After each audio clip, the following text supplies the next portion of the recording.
Ready to ditch those blurry phone streams and unleash the full power of your Sony A7 for crystal clear Instagram live broadcasts? First, you'll need a few things: your Sony A7 IV, of course, an HDMI cable, a capture card, and a computer that meets the streaming requirements. Connect the HDMI cable from your camera's HDMI output to the input of your capture card, then plug your capture card into your computer via USB. Now, onto camera settings on your Sony A7 IV. Navigate to the Setup menu, find External Output, and ensure that HDMI output is set to 4K output or the highest resolution available. Also, turn off HDMI info display to remove the camera's interface from your live feed. Next, open your streaming software at a new video capture device source. In the properties, select your capture card as the device adjusts the resolution and frame rate to match your camera's output and your internet speed capabilities. Now,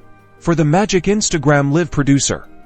This is a web page accessible through your computer. Search in Google, log into your Instagram account, and click on Get Started to create a new live stream. Copy the stream key and server URL provided by Instagram Live Producer. In OBS, go to Settings, then Stream. Select Custom as your service. Paste the Instagram server URL into the server field and the stream key into the stream key field. Click Apply, and then OK. Back in OBS, click Start Streaming. Switch back to Instagram Live Producer on your browser and you should see a preview of your stream. Finally, click Go Live to start broadcasting to your Instagram followers.